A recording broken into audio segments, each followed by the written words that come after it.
Riverfront બોર્ડની બેઠકમાં ફરી એકવાર રિવરફ્રન્ટ પ્રોજેક્ટનો મુદ્દો ઉઠ્યો છે। વિપક્ષ નેતા શહજાદ ખાન દ્વારા રિવરફ્રન્ટ પ્રોજેક્ટ મામલે ગંભીર આરોપો લગાવાયા। કહ્યું વર્ષ 2016માં ઝીપલાઇન સેવા શરૂ કરવામાં આવી હતી, ત્યારબાદ sea plane, joy ride, helicopter, kayaking water activity અને તરતી રેસ્ટોરન્ટ રિવર ક્રૂઝ આ તમામ પ્રોજેક્ટ ફેલ નીવડ્યા હોવાનો વિપક્ષ નેતાએ દાવો કર્યો। વધુમાં તેમણે કહ્યું કે માનીતા કોન્ટ્રાક્ટરોને ફાયદો કરાવવા કોન્ટ્રાક્ટ આપી દેવાતા તે પ્રોજેક્ટ સફળ થતો નથી, તો બીજી તરફ સ્ટેન્ડિંગ કમિટીના ચેરમેન દેવાંગ દાણીએ વિપક્ષના આરોપો ફગાવી દીધા હતા। अहमदाबाद रिवरफ्रंट पर बने हुए मुख्य 5 प्रोजेक्ट जो धीरे धीरे बंद हो गए, उसके बारे में विरोध किया गया। एक तरफ तो भारतीय जनता पार्टी ने और अहमदाबाद म्युनिसिपल कॉरपोरेशन में रिवरफ्रंट ऊपर गगन चुंबती इमारतें बनाने का दावा किया गया था, लेकिन रिवरफ्रंट प्रोजेक्ट कहीं ना कहीं एक फेलियर साबित हुआ है। साबरमती रिवरफ्रंट पर जिप लाइन का उद्घाटन किया गया था।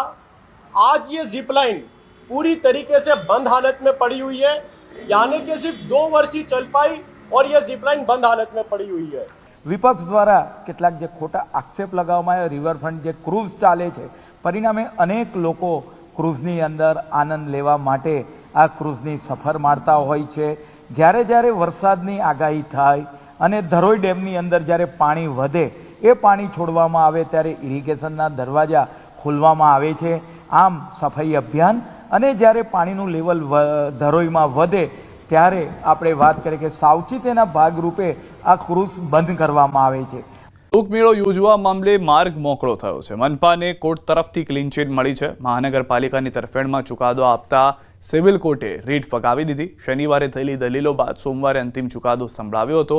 હવે જામનગર મનપા કાયદેસર રીતે લોકમેળાનું આયોજન કરી શકશે।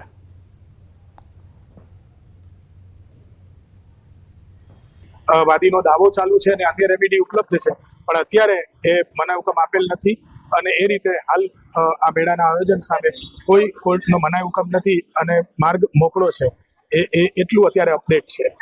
નિકોલ વિસ્તારમાં ધારાસભ્ય બાબુભાઈ જમનાદાસ પટેલ લોકોના રોષનો ભોગ બન્યા, જેને લઈ ધારાસભ્યએ કહ્યું કે હું મારા નિયમ મુજબ વિસ્તારના રાઉન્ડમાં હતો ત્યારે અન્ય પક્ષના કેટલાક લોકોએ વિરોધ કર્યો। અમારું કામ લોકોની સેવા અને સમસ્યાનું સમાધાન કરવાનું છે અને લોકો મારી સાથે છે। પહેલા 18,000ની લીડ હતી, હવે તે 1 લાખ પહોંચી છે। પબ્લિકના પ્રશ્નોની રજૂઆત હોય ત્યારે બને એટલો સોલ્વ કરવાનો પ્રયત્ન કરીએ। સોલ્વ ના થાય તો ઉપરથી ગમે તે રીતે અમે સોલ્વ કરવાના ટોટલ પ્રયત્નો અમારા હોય છે અને એ પરિણામ બતાવે છે। હું 5મી ફેરા એક જ જગ્યા ઉપર આ બધું લાખ મતે જીત્યો, 98,000 મતે જીત્યો। પહેલાં હું 18,000 જીત્યો, ત્યાં 5મી 98,000 મતે જીત્યો। આરપી પટેલ કરોડોપતિ છે, એ સક્ષમ છે, એમને કદાચ 10 સંતાનો હોય, મને ખબર નથી એમને કેટલા સંતાનો છે કે એમને કેટલા પૌત્રો પૌત્રીઓ છે, એ મને પણ ખબર નથી, પણ એમને ચિંતા એ કરવાની હતી। એના બદલીમાં એમને સીધું જ કહી દીધું કે 3-4 સંતાનો પેદા કરો, આપણો રાજકીય કદ ઘટી જશે। તો રાજકીય કદ ઘટાડવા કરતાં અત્યારે ચિંતા કેટલી છે, એક બાળકને ભણાવવું મુશ્કેલ થઈ ગયું। આરપી પટેલના નિવેદન પર પાટીદારોની પણ પ્રતિક્રિયા, વધુ સંતાન હોવા જોઈએ તે વાત સાચી છે, પરંતુ મોંઘવારીમાં ખર્ચ પોસાય તેમ નથી। ઓછા સંતાન હશે તો પરિવાર નાનો થઈ જશે, મામા માસી ફઈ જેવા સંબંધો નહીં રહે। સમાજના ભવિષ્ય માટે વધુ સંતાનો પણ જરૂરી। હાલ પાટીદાર સમાજમાં વન ચાઇલ્ડ અથવા તો નો ચાઇલ્ડનો ટ્રેન્ડ ચાલી રહ્યો છે અને એમને લઈને વિશ્વ ઉમિયાતમના જે પ્રમુખ છે તેમના દ્વારા નિવેદન આપવામાં આવ્યું છે કે આ ટ્રેન્ડ ઘાતક સાબિત થઈ શકે છે। ત્યારે હાલ આપણી સાથે પાટીદાર સમાજના લોકો જોડાયેલા છે, જે આપણે એમની સાથે પણ વાત કરીશું। આ નિવેદનને તમે કઈ રીતે જુઓ છો? એમનું નિવેદન બિલકુલ સાચું છે। આમ જોવા જઈએ તો પહેલાં પણ આપણે પાટીદારોમાં વધારે ચાઇલ્ડને જે ટ્રેન્ડ હતો, પણ આ અત્યારે વન ચાઇલ્ડનો ટ્રેન્ડ આવ્યો શું કામ? સ્કૂલોને જોતા અને સ્કૂલના જે ખર્ચ છે, વધારે ચાઇલ્ડના ભરણ પોષણનો જે ખર્ચો છે, એ બધો પોસાવો બહુ અઘરી વસ્તુ છે, એટલે જ અત્યારે આ ટ્રેન્ડ આવ્યો છે। હા, બરોબર જ છે કે 5 બાળકો હોવા જોઈએ, પણ અત્યારે આ બધા ખર્ચા, સ્કૂલની ફી, આ બધું મોંઘવારી પ્રમાણે બધું આ થોડુંક કેવરાવે છે એમ। ખાસ કરીને વધુ બાળકો અત્યારે જે નથી કરવામાં આવતા, એમની પાછળના ક્યાં એક મોંઘવારી સિવાય બીજા કોઈ કારણો જવાબદાર છે? કુટુંબ નાના થતા જાય છે, શું કહેશો? એ બરોબર છે, કુટુંબ નાના થતા જાય છે, પણ અત્યારે તો વધારે આ જ નડે છે મોંઘવારી। જે અત્યારે મુદ્દો ચાલી રહ્યો છે એ બરોબર બિલકુલ સારું અને અગત્યનું છે, પરંતુ અત્યારની આ એજ્યુકેશન પ્રમાણે ભણતરમાં ખર્ચા બહુ વધી રહ્યા છે, જેથી કરીને 4-5 બાળકો હોય તો પોતાનું ગુજરાન અને એનો વ્યવહારમાં અટકી જાય છે. આટલા માટે વધારો કરવો એ હિતાવહ નથી. વધારે બાળકો હોવા જરૂરી છે, પરંતુ જો આમ કરવા જઈએ તો એકદમ પરિસ્થિતિ ઘરની બહુ નાજુક બની જાય છે અને જે સમાજની અંદર જીવવાનું હોય તે જીવી શકતા નથી. અને જેથી કરીને ટૂંકો વ્યવહાર કરેલો છે, પણ જો 3 થી 4 બાળકો હશે તો આવતા ભવિષ્યમાં પોતાને બાળકોને મામા, માસી, ફઈ તેમજ આગળના બધા સંપર્ક રહેશે. જો ટૂંકું ભવિષ્ય હશે અને ટૂંકા બાળકો હશે તો આવતીકાલે કોઈ એના પરિવારમાં સાંભળવાવાળું રહેશે નહીં. હાર્દિક જોશી, ન્યૂઝ 18 ગુજરાતી, રાજકોટ. પી પટેલના નિવેદન સામે એસપીજીના લાલજી પટેલનું નિવેદન. પાટીદાર સમાજની પેઢી વેલ એજ્યુકેટેડ છે. એજ્યુકેટેડ હોવાથી એક બાળક કે બાળક લિમિટ કરી દેતા હોય છે. સંગઠિત હોઈશું તો ધાર્યું પરિણામ મેળવી શકીશું. બાળકો વધારવાથી સત્તાની અંદર ભાગીદારી વધુ રહે. હું આરપી પટેલની વાતને વખોડતો નથી. એટલે ખાલી બાળકો વધારવાથી એને કે એવું કરવાથી હું નથી માનતો કે તમારી સત્તાની અંદર ભાગીદારી રહે, એવું નથી માનતો. પણ જેટલા પણ હશું એ સંગઠિત હશું તો ચોક્કસ એનું સારું એવું રિઝલ્ટ મળી શકતું હોય છે. આરપી પટેલના નિવેદન પર બોલ્યા ગીતા પટેલ. ગીતા પટેલે નિવેદનનું ખંડન કર્યું. 3 થી 4 બાળકો પાછળ ખર્ચનું શું? બાળકોની જવાબદારીની ચિંતા કોણ કરશે? અભ્યાસ, સ્વાસ્થ્યના ખર્ચે કેવી રીતે કરશે? યુવાનોને નશામાંથી બહાર કાઢવાની ચિંતા કરવી જોઈએ.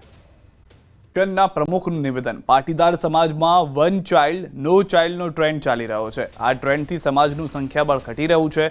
પાટીદાર સમાજમાં હવે 3 થી 4 બાળકોને જન્મ આપવો પડશે, જેનાથી સમાજનું અસ્તિત્વ ટકી રહેશે. આરપી પટેલનું આ નિવેદન છે. નખત્રાણામાં પાટીદાર સમાજના કાર્યક્રમમાં વિશ્વ ઉમિયા ફાઉન્ડેશનના પ્રમુખ આરપી પટેલનું મોટું નિવેદન. તેઓએ કહ્યું કે હવે કાકા અને મામા ભાડે મળશે તેવા બોર્ડ લાગશે. સમાજમાં સંખ્યાબળ ઓછું થવાના કારણે સામાજિક તાકાત અને રાજકીય શક્તિ ઘટતી જાય છે, જે માટે હવે 3 થી 4 બાળક પેદા કરવા પડે તેવી પરિસ્થિતિ સર્જાય છે.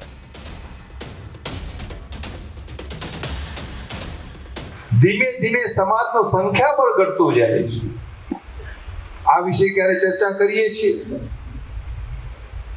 તમારી કારોબારી કે જનરલ મીટિંગની અંદર, પણ હું માનું છું સાહેબ ત્યાં સુધી આની ચર્ચા નહીં થઈ હોય. કારણ કે સમાજનું સંખ્યાબળ ઘટે છે, અને સંખ્યાબળ જ્યારે ઘટે છે ત્યારે ઓટોમેટિક એ સામાજિક તાકાત ઘટે છે, અને સામાજિક તાકાત ઘટે છે ને ત્યારે રાજકીય શક્તિ પણ ઘટી જાય છે.